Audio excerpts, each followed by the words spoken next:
పహల్గామ్ ఉగ్రవాద దాడిని ఖండిస్తూ నేపాల్ ప్రజలు నిరసన తెలిపారు. దేశ రాజధాని కాఠ్మండూలోని పాకిస్తాన్ హై కమిషన్ ఎదుట బ్యానర్లు పట్టుకుని నిరసన తెలిపారు. ఇటువంటి ఉగ్రవాద దాడులు హేయకరమని, ఇందుకు పాకిస్తాన్ కారణమని తెలిపారు. ఈ ఉగ్రవాద దాడి వెనుక పాక్ హస్తం ఉందనేది సుస్పష్టమని, తమ మద్దతు భారత్కు ఎల్లప్పుడూ ఉంటుందని పేర్కొన్నారు.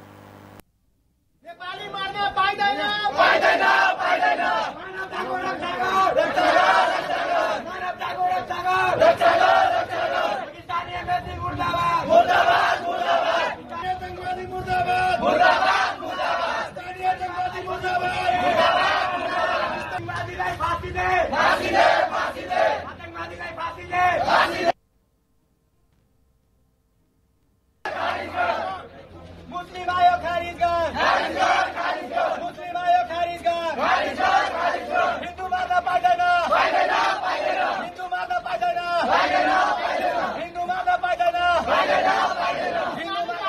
नेपाली मार्न पाइदैन।